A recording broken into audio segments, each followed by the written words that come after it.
On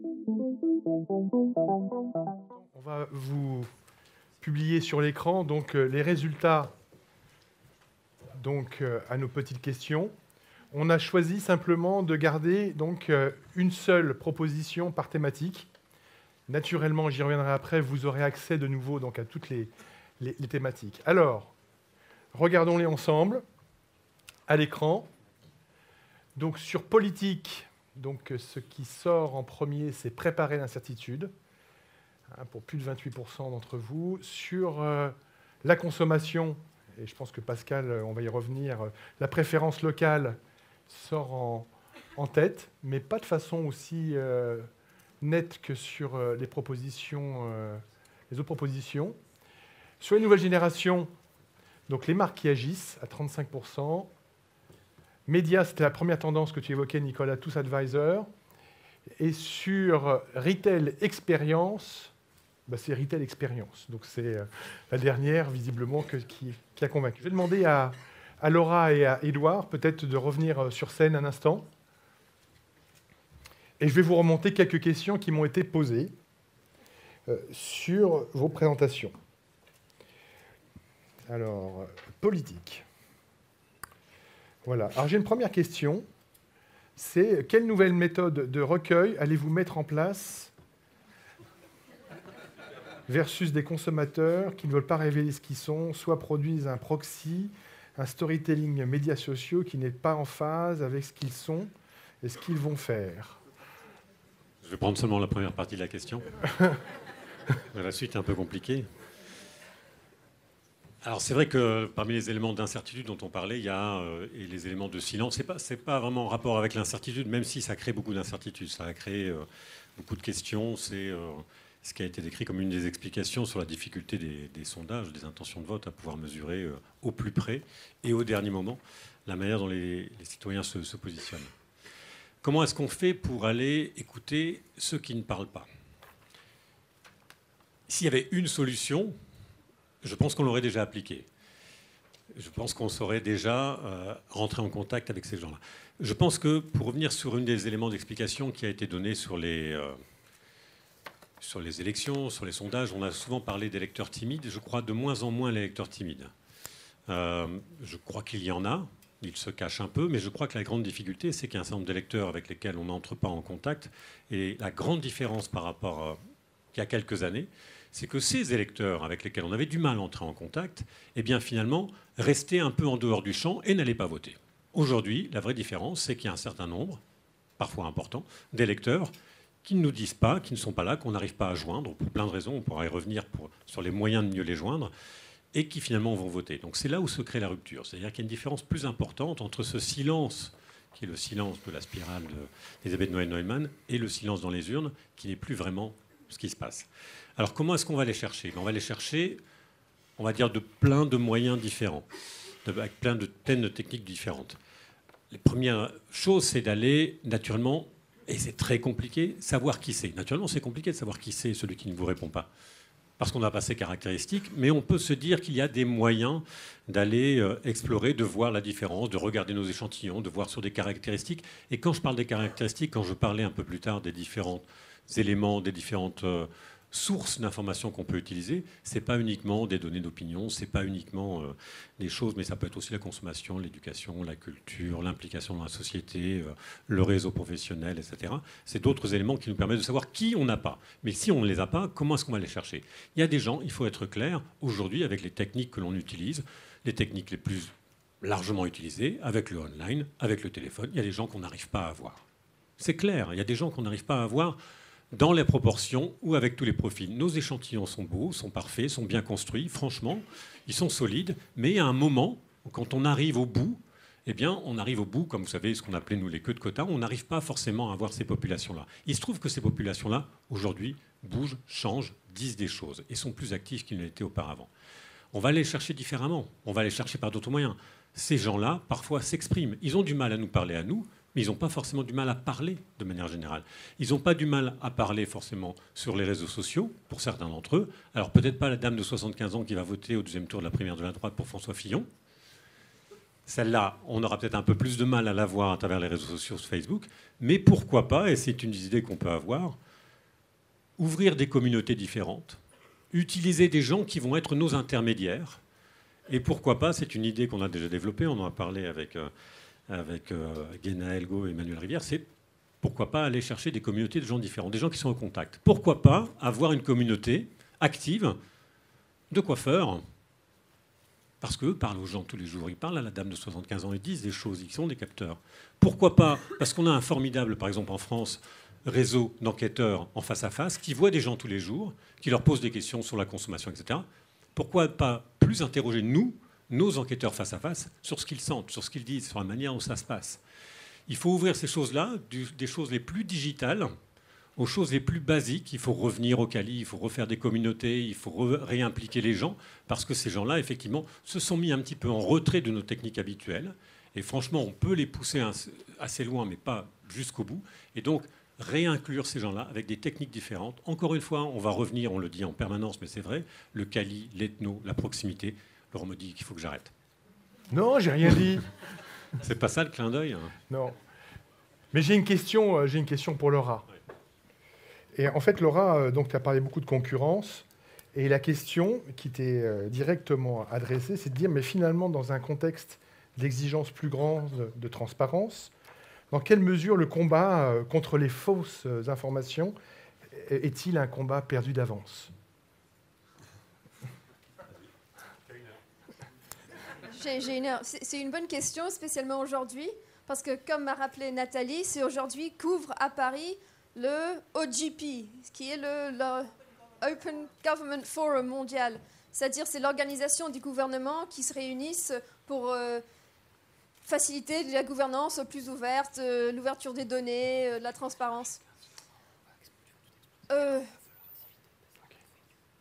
Ce n'est pas simple, il n'y a pas de réponse simple. Je crois que c'est une tendance, on est tout au début. Ce qu'on a vu en Amérique, ce qu'on a vu en Grande-Bretagne avec le vote Brexit, ce qu'on vient de voir en Italie, c'est le début. Et je crois que les gouvernements et les médias ne savent pas encore comment est-ce qu'ils vont répondre. La grande question va être la tension entre les gouvernements qui vont vouloir faire de la régulation là-dessus et de contrôler, et combien de pouvoir est-ce qu'ils auront sur les grandes plateformes Facebook, Google, Twitter, pour les forcer à contrôler le contenu. Et spécialement dans la mondialisation, où ces plateformes ne sont pas dans nos pays européens, sont basées en Amérique, comment est-ce que les gouvernements européens vont exercer le contrôle que peut-être ils veulent sur ces plateformes-là, qui sont très puissants? Alors je crois que ça commence avec une question politique. Merci à tous les deux, de nouveau. Je vais poser une question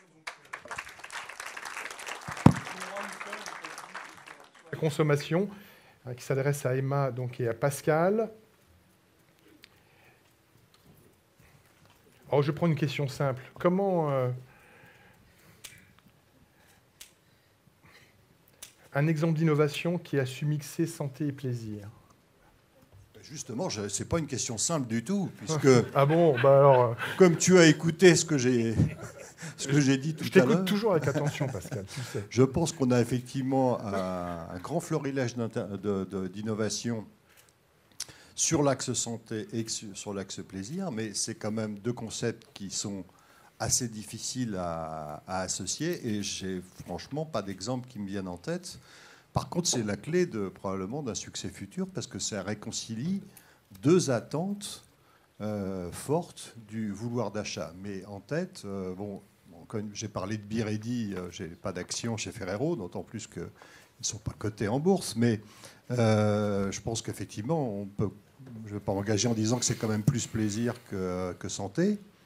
On les voit émerger, c'est surtout dans l'univers du gaming aussi, où on a des applications de marques de sport à la Nike qui vous encouragent par le biais de wearables aussi à traquer à la fois la notion de plaisir, de le partager avec d'autres. C'est toute cette idée de communauté aussi active qui aujourd'hui ramène une dimension de plaisir social, parce qu'on est encouragé aussi par les autres aussi à faire des activités qui sont bonnes pour soi, et avec cette idée aussi du coup d'un incentive personnel d'avoir aussi réalisé, d'avoir stick to their goals comme on dit, qui est c'est là où on voit un début d'application qui commence à émerger, d'innovation qui commence à émerger dans ce domaine-là. Super, merci, bravo. J'avais plein de questions sur les nouvelles générations, visiblement, mais je vais en poser qu'une seule. Et donc, Alexandre et Nathalie, vous avez parlé effectivement de marques qui risquaient de disparaître. Il y en a plein. Est-ce qu'on Le peut mass juste avant... market. Le jambon. Oui, Nathalie avait une réponse pour Le jambon. santé et plaisir. Le jambon, moins 25% Le jambon de sel. va super bien. Le jambon avec moins 25% de sel dedans. C'est un produit hyper simple dans 99% des foyers qui combine santé et plaisir et qui est en croissance. Donc il y a des fois aussi où il faut retravailler sur les produits de base. Le jambon. Qui est un de tes sujets préférés, le jambon d'ailleurs, Pascal. Le mass market est dead. Comment concilier hypersegmentation avec profit et retour sur investissement, sachant que vous avez parlé de marques qui allaient quand même être sérieusement secouées dans les 5 ans qui viennent? Oui, c'est la question la plus simple finalement. Mais, bien sûr, mais je ne parle qu'à des gens brillants. Hein, donc, Je pense que les approches de clusterisation resteront pertinentes quand même. Mais je pense qu'on va devoir rentrer dans plus de détails dans un premier temps, jusqu'à pouvoir arriver effectivement à une approche plus programmatique et plus directe via la big data. En fait, la question, c'est le rapport qualité-quantité. Ouais. Et tout ce qu'on a dit sur le fait que les gens allaient consommer peut-être moins permet aussi d'imaginer que de temps en temps, ils paieront peut-être mieux un certain nombre de produits. Et donc, je pense qu'on va voir dans les 10 années qui viennent continuer finalement à avoir une grande agilité du facteur prix, mais après qu'il soit descendu, en fait, il va devenir beaucoup plus agile et il va y avoir de nouveau des retours, je pense, à moins de quantité et parfois plus de qualité, ce qui permet aussi d'arbitrer ça. Ok. Merci. D'autres? Alors, une question simple sur les médias, parce que votre thématique était quand même aussi compliquée. Quel sera le réseau social le plus puissant en 2022? Alors là, c'est un peu... Alors, il y a deux solutions. Soit j'appelle les blouses blanches de Pascal, soit je laisse répondre Éric Marie sur ce sujet pleinement digital. Donc, c'est un travail d'équipe, comme vous pouvez le voir. Non, en fait, la réponse, c'est qu'il n'y en a pas. On voit bien sûr une fragmentation, une segmentation des réseaux sociaux. Je vais prendre un sujet que je connais bien, donc la musique, puisque effectivement je mixe. Et on voit, et je découvre la musique, on partage la musique sur des plateformes type SoundCloud, type Mixcloud, type Heartadis, etc., où on va entre DJ et changer beaucoup de choses. Et donc après, bien sûr, on va avoir toujours son Facebook, son Twitter, etc., etc. Et pourquoi pas aussi sur LinkedIn d'autres façons. Mais on voit que ça se creuse, ça se segmente avec dedans des fonctionnalités, parfois d'e-commerce, hein, on l'a vu, donc Facebook l'a annoncé, mais bien sûr, on peut vendre sa musique quand on a les droits sur SoundCloud, on peut les vendre aussi sur Mixcloud, on peut les télécharger gratuitement. Donc on voit, si je prends cet axe-là que je connais bien, particulièrement pour l'utiliser, que ça va continuer à se segmenter. Et donc la réponse est non, il n'y aura pas un réseau social, il y en aura quelques-uns très gros, et puis des très segmentés.